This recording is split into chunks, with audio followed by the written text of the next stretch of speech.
So hello student, आज हम start करेंगे फिजिक्स का चैप्टर नंबर 1 9th स्टैंडर्ड, जिसका नाम है मोशन। तो मोशन के बारे में पहले चर्चा करेंगे, लेकिन याद रखना सबसे पहले ज्यादा जरूरी है हमें 8th स्टैंडर्ड को समझना। 8th स्टैंडर्ड में इससे रिलेटेड चैप्टर आपने क्या पढ़ा था?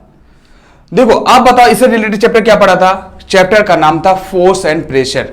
तो जब किसी इंसान को फोर्स एंड प्रेशर का मतलब समझ में आ जाए, फोर्स एंड प्रेशर अगर आ गया तो आपको मोशन चैप्टर आराम से समझ में आ जाएगा। तो मैं कोई टेंशन मत लो यार, 9th 8th अगर आपने नहीं पढ़ा है तो भी मैं 5 मिनट में वो पूरा चैप्टर हो जाएगा, टेंशन मत लो। ठीक है, तो सबसे पहली बात, मोशन तक जाने के लिए, मोशन में आने के लिए सबसे पहले हम कहां जाएंगे? 8th स्टैंडर्ड में जाएंगे, और 8th स्टैंडर्ड को जस्ट 5 मिनट में पढ़ लेंगे यार। देखते हैं, चलो 8th स्टैंडर्ड में सबसे पहले हम लोग क्या पढ़े थे? वो जो फोर्स क्या होता है, फोर्स एंड प्रेशर एक चैप्टर था जिसका नाम था फोर्स एंड प्रेशर। तो सबसे पहली बात हम समझेंगे फोर्स क्या होता है। जब फोर्स के बारे में अच्छे से समझ में आ जाएगा ना, मैं दावा कर रहा हूं आपको कि जब फोर्स समझ में आ जाएगा ना, तो पूरा ये चैप्टर मोशन के साथ खेल दोगे। ठीक है, क्या क्या करने वाला हूं, मोशन को कैसे पढ़ाऊंगा, मैं आपको पूरा डिटेल बताऊंगा, पूरे टर्मिनोलॉजीज समझ में आ जाएगी, कैसे करना है, पूरा कॉन्सेप्ट मैप समझ में आ जाएगा, और पूरी चैप्टर ऐसे 1-1.5 घंटे में खेल देंगे, टेंशन मत लो।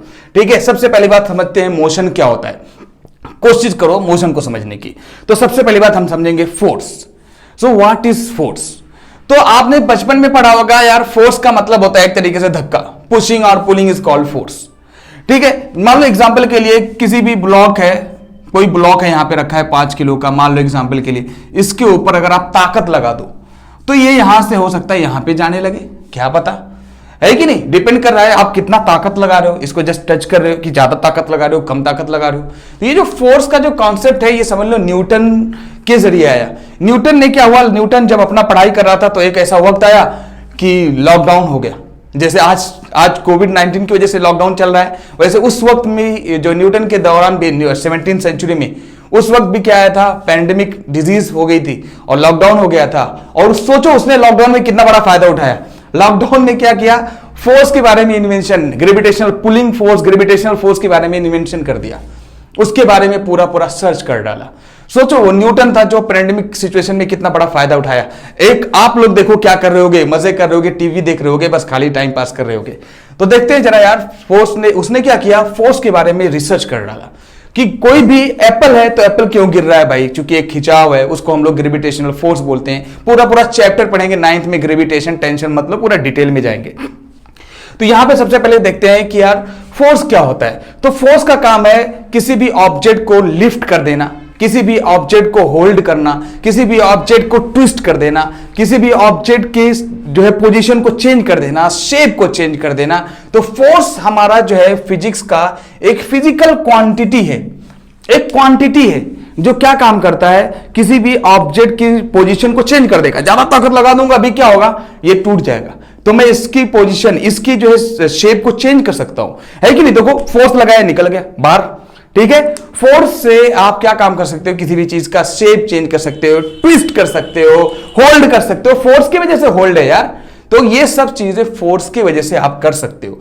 फोर्स की वजह से आप धक्का दे सकते हो, किसी चीज को खींच सकते हो, सारा चीज आप कर सकते हो फोर्स की वजह से। तो ये फोर्स को समझना है। आपने 8th स्टैंडर्ड में पढ़ा था यार कि फोर्स क्या होता है। तो फोर्स एनीथिंग, सो फोर्स क्या है, एक फिजिकल क्वांटिटी है, सबसे पहली बात याद रखना होगा। तो और उसके बाद force can change, it can change, क्या कर सकता है भाई, shape of an object, shape of an object. जाहिर सी बात है, ये क्या काम कर सकता है, ट्विस्ट में काम आएगा, ट्विस्टिंग करने के लिए काम आएगा, लिफ्ट करने के लिए काम आता है, फोर्स उठाने के लिए। ठीक है, होल्डिंग करने के लिए, किसी चीज को होल्ड करना है उसके लिए काम आता है। ठीक है, फोर्स जो है क्या काम करेगा, किसी भी ऑब्जेक्ट अगर रुका हुआ है तो उसको चला देगा। मान लो ऑब्जेक्ट यहां पे रुका हुआ है, अब आप धक्का दोगे तो ये चलने लगेगा। तो फोर्स क्या करता है, किसी स्टेशनरी ऑब्जेक्ट को चलाने में मदद कर देगा, एक जगह से दूसरी जगह जो है उसकी पोजीशन को चेंज करने में मदद करेगा। ठीक है। फोर्स क्या काम करेगा, कोई भी ऑब्जेक्ट मान लो चल रहा है, आपने इसे रोक दिया, तो फोर्स क्या काम करेगा, किसी भी ऑब्जेक्ट को रोकने में भी मदद करेगा। तो आप फोर्स को बहुत ज्यादा बचपन से यही देखते आ रहे हो यार। फोर्स क्या होता है, फोर्स जो है एक फिजिकल क्वांटिटी है जो क्या काम करता है, किसी भी ऑब्जेक्ट के शेप को चेंज करने में मदद करेगा, ठीक है, ट्विस्ट करने में, होल्ड करने में, उठाने में, दबाने में, कैसा भी सारी चीजों में फोर्स लगता है। तो फोर्स ये आपने पढ़ा था। उसके बाद इसके अंदर कुछ और चीजें हैं जो अंदर की बात है, उसको जानना है। जैसे देखो फोर्स क्या है, किसी भी ऑब्जेक्ट को चेंज कर देगा, उसके शेप को चेंज कर देगा। लेकिन जरूरी नहीं यार, अगर मान लो ऑब्जेक्ट बहुत ही ज्यादा बड़ा हो, मान लो इसी दीवार को अगर मैं ढकेलना चाहूं यार, तो थोड़ी ना दीवार ढकेल पाऊंगा, उसके लिए ज्यादा फोर्स लगेगा। तो ज्यादा मास अगर रहेगा, ज्यादा भारी रहेगा, तो ज्यादा फोर्स लगाओगे तभी जाके वो चेंज होगा। तो ये सब चीजें तो बहुत ही ज्यादा जरूरी है जानना कि भाई छोटा सा ब्लॉक रहेगा तो आप चेंज कर सकते हो। तो फोर्स क्या है, एक फिजिकल क्वांटिटी है जो क्या काम करता है, किसी भी ऑब्जेक्ट के शेप को बदलने की कोशिश करता है। जरूरी नहीं है कि बदल दे, किसी भी ऑब्जेक्ट को अगर रुका हुआ है तो चलाने की कोशिश करेगा, चल रहा है तो रोकने की कोशिश कर सकता है। लेकिन जरूरी नहीं कि वैसा काम करे, 100% चल रहा है ऑब्जेक्ट तो रोक दे। उसके लिए उतनी रिक्वायरमेंट होगी कि कितने ऑब्जेक्ट कितनी तेजी से चल रहा है तो कितना रोकने के लिए कितना फोर्स की जरूरत पड़ेगी। तो ये सब चीजें हैं। अब एक बात सबसे ज्यादा जो मैं यहां पे बताने की कोशिश कर रहा हूं कि जो है फोर्स जो है, आपने पढ़ा था कि भाई फोर्स जो है कांटेक्ट फोर्स भी हो सकता है, फोर्स जो है हमारा नॉन कांटेक्ट फोर्स भी हो सकता है। तो कभी कभी हम क्या करेंगे, किसी भी ऑब्जेक्ट को कांटेक्ट करके, जैसे फ्रिक्शन फोर्स हो गया, तो बिना कांटेक्ट किए, ये देखो लिख रहे हैं तो ये भी क्या फ्रिक्शन की वजह से लिख रहे हैं। तो कभी भी किसी भी ऑब्जेक्ट को आप क्या काम कर सकते हो, फोर्स के लिए हो सकता है कि कांटेक्ट करना पड़े, और कभी कभी बिना कांटेक्ट करेंगे। जैसे मस्कुलर फोर्स हो गया, किसी भी चीज को उठा रहे हो तो क्या होगा, मस्कुलर फोर्स है तो कांटेक्ट फोर्स हो गया। तो हम लोग 8th स्टैंडर्ड में पढ़े थे contact force, non contact force. तो कांटेक्ट फोर्स कौन से फोर्स होते थे भाई, फ्रिक्शन फोर्स होता था, मस्कुलर फोर्स होता था, ठीक है। उसके बाद नॉन कांटेक्ट फोर्स कौन से होते थे, मैग्नेटिक फोर्स होता था, ठीक है। नॉन कांटेक्ट फोर्स इधर लिया, इधर नॉर्थ, एक मैग्नेट लिया नॉर्थ साउथ, इधर एक मैग्नेट लिया साउथ नॉर्थ, पता चला अभी तो रिपल करेंगे, साउथ साउथ क्या करेंगे, एक दूसरे को भगाएंगे, दूर भगाएंगे। मैग्नेट बचपन में खेलते रहोगे, अभी भी खेल बचपन में ये हो, तो देखो जरा खेलो इसको। तो क्या है, नॉर्थ साउथ है, साउथ नॉर्थ है, तो साउथ नॉर्थ साउथ क्या काम करता है, एक दूसरे को रिपल करेगा। लेकिन अगर आप क्या करें, एक मैग्नेट ले लो, ये नॉर्थ है ये साउथ है, और यहां क्या काम कर दो, नॉर्थ कर दो और ये साउथ कर दो, तो नॉर्थ साउथ आपस में क्या कर देंगे, अट्रैक्ट कर लेंगे। तो नॉर्थ और साउथ आपस में अट्रैक्ट कर लेंगे, तो ये अट्रैक्शन फोर्स कहलाएगा, ये रिपल्सन फोर्स कहलाएगा। वैसे ही इलेक्ट्रॉन भी होता है, चार्ज जो होता है, charge positive charge negative charge को अट्रैक्ट करेगा, पॉजिटिव चार्ज क्या करेगा, रिपल करेगा। तो ये सब छोटी छोटी बातें हैं जिसको हम लोग क्या बोलते हैं, नॉन कॉन्टैक्ट फोर्स बोलते हैं। ग्रेविटेशनल फोर्स, मान लो ये मार्कर है, अभी इसको अगर मैं छोड़ दूं तो ऊपर नहीं जाएगा, नीचे जाए जमीन पे चला जाएगा, सॉरी, ठीक है। तो ये क्या होगा, तो ये मार्कर हमारा ऐसा क्यों हुआ, उसका वजह क्या है, चूंकि ये हमारी जो अर्थ है वो क्या काम करती है, एक खींचने का काम करती है। हमारी जो अर्थ है वो एक खींचने का काम करती है, जस्ट अट्रैक्ट करती है किसी भी ऑब्जेक्ट को, कोई मास है तो उसको अट्रैक्ट करती है। ये एक भी एक फोर्स है, ग्रेविटेशनल फोर्स है, बिना कांटेक्ट के हो रहा है तो इसलिए नॉन कांटेक्ट फोर्स हो गया। तो contact force, non contact force, ये सारी चीजें हम लोगों ने पढ़ा था। अब यहां पे देखेंगे थोड़ा सा कि यार फोर्स जो है हमारा एक फिजिकल क्वांटिटी है, फोर्स कई तरीके से हो सकता है, फोर्स बहुत सारा काम कर सकता है। अब एक पॉइंट तो और भी है ज्यादा जो समझने के लिए, कि अगर मान लो एग्जाम्पल के लिए हम समझने की कोशिश करते हैं कि मान लो यहां पे एक ऑब्जेक्ट रखा हुआ है, ठीक है, मान लो एक ऑब्जेक्ट रखा हुआ है,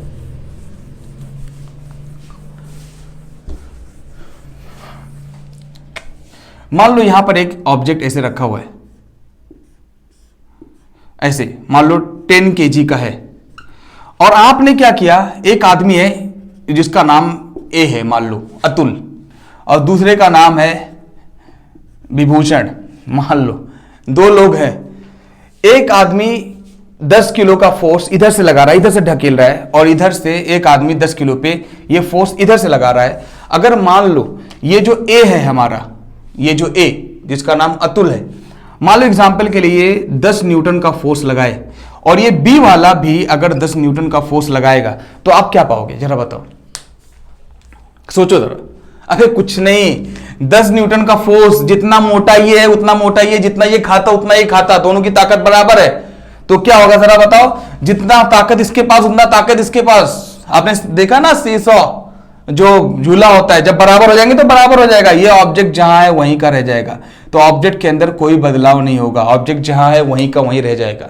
लेकिन अगर मान लो यहां पर एक मोटा आदमी आ गया, ताकत वाला, जिम कर रहा है, ठीक है, वो 50 न्यूटन का फोर्स लगा दिया इधर से, तो अब अभी क्या होगा, ये बेचारा उड़ जाएगा, ठीक है, क्योंकि इसके पास 10 न्यूटन का ताकत है, इसके पास 50 न्यूटन का, इसके पास ज्यादा ताकत है, तो ये ऑब्जेक्ट क्या होगा, चलना शुरू कर देगा। बस यही मैं समझाना चाहता था कि ऑब्जेक्ट क्या होगा, चलना कैसे शुरू करेगा, इसके बारे में डिटेल में बात करेंगे। तो कोई भी ऑब्जेक्ट मोशन में कब होती है, जब फोर्सेस का आपस में डिफरेंसेस होता है। जब कोई भी ऑब्जेक्ट कब मूव करेगा, जब फोर्सेस का आपस में डिफरेंसेस होगा। मान लो एक आदमी 50 न्यूटन का फोर्स लगा रहा है, एक 10 न्यूटन का, तो ये ऑब्जेक्ट इधर मूव करना शुरू कर देगा। लेकिन इत्तेफाक ऐसा है कि इससे भी मजबूत आदमी एक आ जाए और 100 न्यूटन का फोर्स लगा दे, तब अभी ये ऑब्जेक्ट क्या होगा, इधर भागना शुरू कर देगा। तो आपको यह समझना होगा कि कोई भी ऑब्जेक्ट मोशन में कब होती है, जब उसके ताकत, अगर उसको क्या कर दिया जाता है, अनबैलेंस ताकत लगा दिया जाता है। तो आपके दिमाग में क्वेश्चन होगा यार कि सर कोई भी यहां पे ऐसे ऑब्जेक्ट रखा हुआ है, कोई मान लो चेयर इधर रखी हुई है, यहाँ पे चेयर रखी हुई है, तो यहां पे मान लो एग्जांपल के लिए एक चेयर रखी हुई है जमीन पर, ठीक है, तो सर यहां पे ये मोशन में कहां से, ये तो इस पे हम फोर्स लगा रहे हैं, मान लो एग्जांपल के लिए इस पे फोर्स लगा रहे, थोड़ा लगा रहे, तो ये तो नहीं भाग रही है। ये क्यों नहीं भाग रही, इस पे तो कोई पीछे से तो फोर्स लगाने वाला है ही नहीं, कोई रोकने वाला है नहीं, इस पे ताकत लगाते हैं फिर भी फौरन नहीं जाती है, कहीं ना कहीं रोकने की कोशिश करती है। तो बेटा आपको मालूम होना चाहिए कि यहां पे भी एक फोर्स लग रहा है जिसका नाम फ्रिक्शन फोर्स है। तो इसका नाम क्या है, फ्रिक्शन फोर्स। तो फ्रिक्शन फोर्स हमेशा जब दो ऑब्जेक्ट आपस में टच में रहेंगे, टचिंग रहेगा, तो फ्रिक्शन फोर्स जरूर रहेगा। तो यहां पे फ्रिक्शन फोर्स है जो रोक रहा है। अगर इस फ्रिक्शन फोर्स से ज्यादा ताकत आप लगा दोगे तो ऑब्जेक्ट चलना शुरू कर देगा। तो किसी भी ऑब्जेक्ट को एक जगह से दूसरी जगह मूवमेंट में लाने के लिए हमें क्या करना पड़ेगा, अनबैलेंस फोर्स लगाना पड़ेगा। मतलब क्या, जितना है उतना फोर्स लगाओगे तो कुछ नहीं होने वाला, जितना ये फोर्स रुकावट है, रुकावट से ज्यादा फोर्स लगा दोगे तो कोई भी ऑब्जेक्ट चलना शुरू कर देगा। तो ये ऑब्जेक्ट के मोशन कहलाता है, यही ऑब्जेक्ट का मोशन कहलाता है। तो हम लोग चैप्टर पढ़ेंगे मोशन। तो मोशन के अंदर क्या क्या पढ़ेंगे, सबसे पहली बात, सबसे ज्यादा इंपॉर्टेंट टर्म है मोशन का, फोर्स। जब फोर्स आपको समझ में आ गया, अच्छा एक बात बताओ, एक बात क्लियर समझो कि यार अगर मान लो फोर्स है तो फोर्स बिना डायरेक्शन के हो सकता है क्या? मान लो कोई ऑब्जेक्ट है, बिना डायरेक्शन के आप फोर्स बिना डायरेक्शन के कोई फोर्स लगा सकते हो क्या? अब जरा सोचो, बिना डायरेक्शन के कहीं ना कहीं ऊपर नीचे, लेफ्ट राइट अप डाउन, कहीं ना कहीं तो फोर्स लगाना पड़ेगा ना। तो बिना एक डायरेक्शन के फोर्स नहीं एग्जिस्ट कर सकता है। तो फोर्स क्या होता है, ये एक फिजिकल क्वांटिटी तो है लेकिन डायरेक्शन का होना जरूरी है फोर्स के अंदर। ऐसे ही रिलेटेड हम इस चैप्टर में 9th स्टैंडर्ड में ऐसे ही रिलेटेड कुछ बातें पढ़ेंगे।